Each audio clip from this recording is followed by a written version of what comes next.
अस्सलाम वालेकुम एवरीवन, कैसे हैं आप सब। उम्मीद करता हूँ सब खैरियत से होंगे। अच्छा, आज मैं आपसे शेयर करूँगा अपना पाकिस्तान से तुर्की का सफ़र।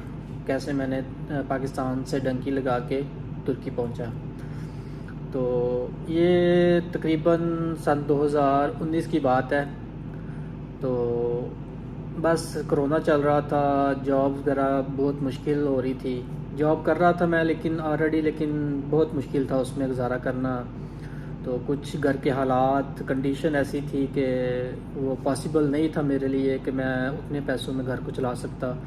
तो मुझे ये मजबूरन ये स्टेप लेना पड़ा कि मैं डंकी लगाऊं। लेकिन कोई भी माँ बाप ये नहीं कहता कि हमारा बेटा डंकी लगाए या ऐसे ख़तरनाक रास्तों से गुज़र कर, मौत के मुंह से होकर फिर वो किसी मुकाम पर पहुँचे। बस ये वालिदैन की दुआएं होती हैं और अल्लाह ताला की रहमत थी जो मैं अल्हम्दुलिल्लाह आज जो भी हूँ अल्लाह ताला की रहमत से हूँ और अपने वालिदैन की दुआओं से हूँ अल्हम्दुलिल्लाह। तो फिर ऐसा हुआ कि हमने प्लान बनाया। मेरे गांव का एक दोस्त था ज़ुबैर, तो वो था और एक मैं था। दो ज़फ़रवाल के लड़के थे, एक हमारे गांव के साथ एक गांव है उधर का था एक लड़का। हम 5 दोस्त थे। तो फाइनली हमने एक डेट डिसाइड की। उस डेट को हम इकट्ठे हुए।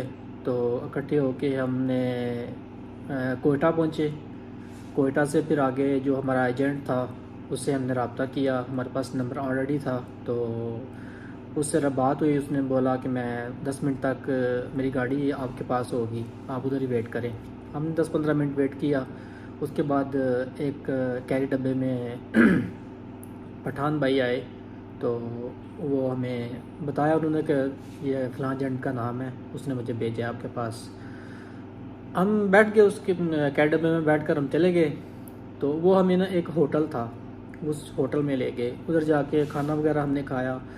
तो रात के 2 बजे उन्होंने उस होटल से हमें निकाला। एक ट्रक था, उसमें हमें लोड किया।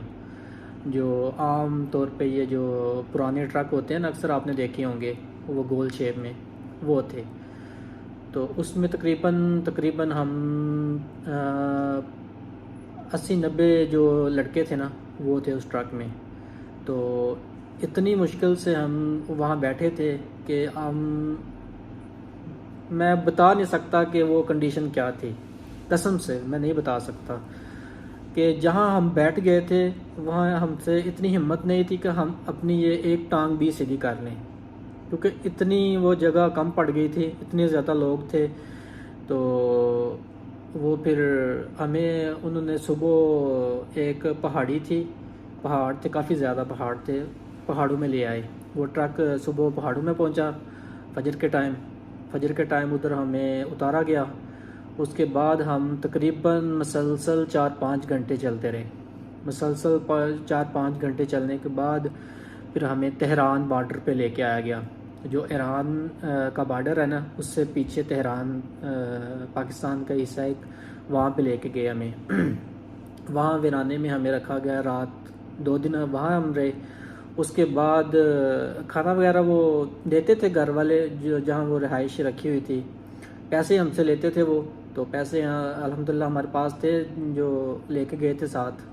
तो उसके बाद तेहरान से हमने रात को हमें 12-1 बजे उन्होंने निकाला गाड़ियों में। वो 4 व्हीलर डाले होते हैं उनके उनके उनके ऊपर हम बैठे।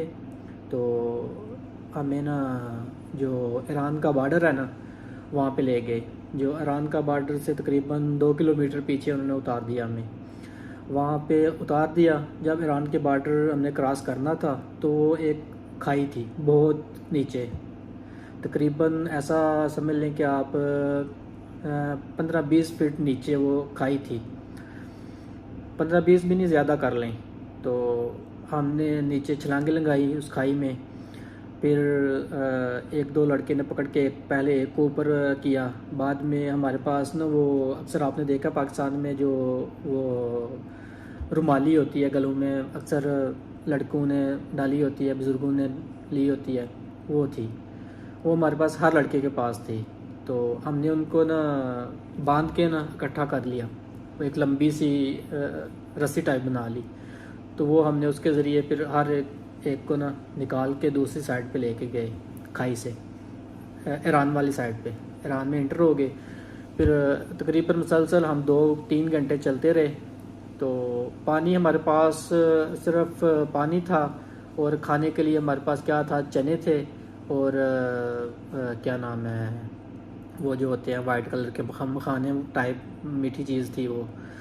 तो बस वही उस पे गुजारा हम करते थे। हर लड़के के बैग में पानी की 3 से 4 बोतलें थीं।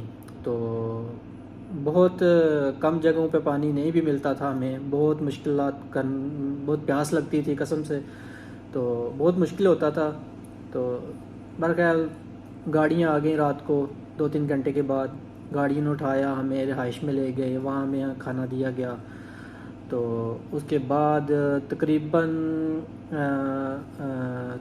3 से 4 दिन हम उधर रहे, उस घर में रहे। उसके बाद फिर हमें उधर से निकाल के ईरान से तो ईरान के बॉर्डर पे ले गए। जो ईरान का बॉर्डर है ना, जो जहाँ पे हमने आगे तुर्की का बॉर्डर क्रॉस करना था, तो उस बॉर्डर पे हमें ले गए। ईरान के बॉर्डर पे हमें ले गए। वहाँ हम तकरीबन 3 दिन वहाँ रहे। वहाँ पे सर्दी बहुत ज़्यादा हो गई थी, बारिश होती थी, कभी कभी बर्फ़ का भी मुकाम हो जाता था।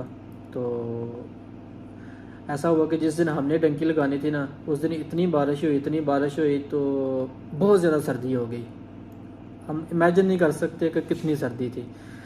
तो हमारे पास वो गर्मी वाले कपड़े थे, जैसे ये टी शर्ट मैंने पहनी हुई है नॉर्मल, यही थी, और नीचे पैंट पहनी हुई थी, शूज़ थे बस, और कुछ नहीं था हमारे पास। जो भी हमारा सामान था वो सब कुछ ख़त्म हो गया था। बैग वगैरह हमने सब कुछ फेंक दिया हुआ था, क्योंकि वो फट गए थे भाग भाग के। उनकी ये जो होती हैं तनियाँ वगैरह वो टूट गई थी, इसलिए वो ज़रूरत नहीं थी उसकी। तो रात को 12 बजे उन्होंने हमें निकाला, गाड़ी में बिठाया, और जो पॉइंट था उन्होंने बताया हुआ था उस पे ले गए, ईरान की बॉर्डर पे।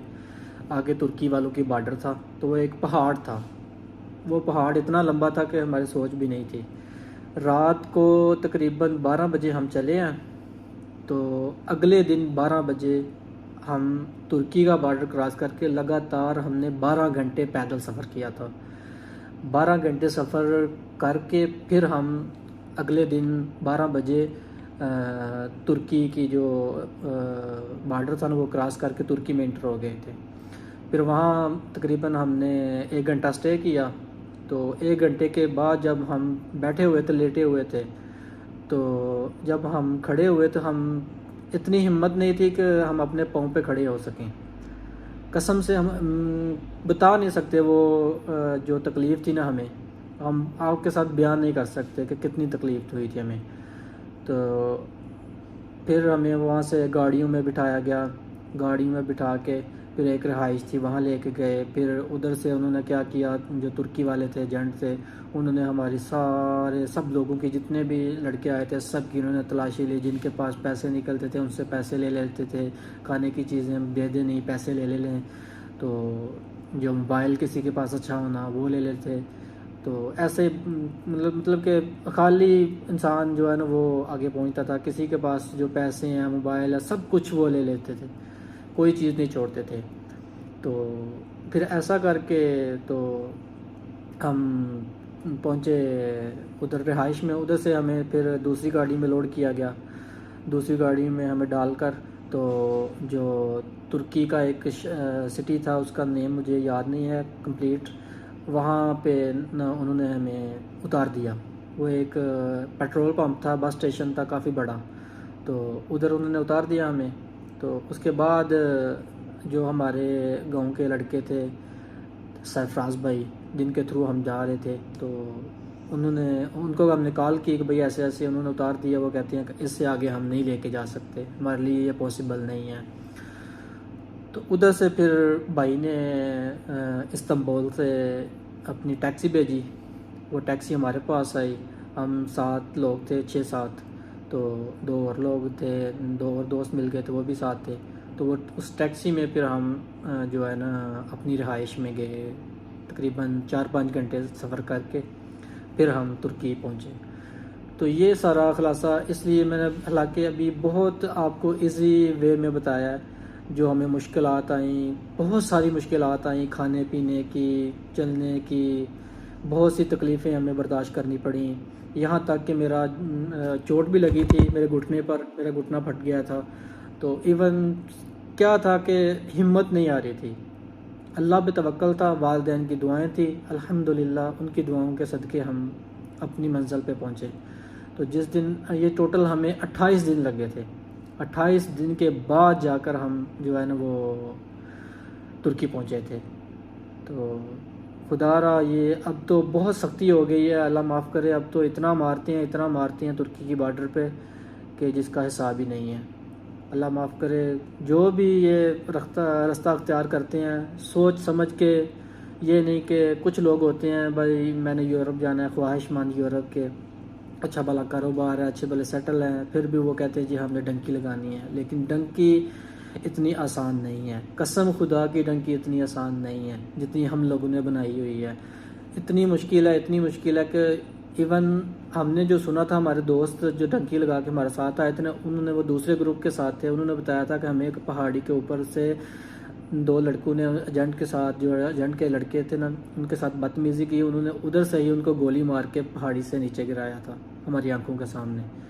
तो खुदारा बहुत से लोगों की डेथ भी होती है, बीमार हो जाते हैं, इतने सख्त बीमार हो जाते हैं कि उनके पास और कोई चारा नहीं होता।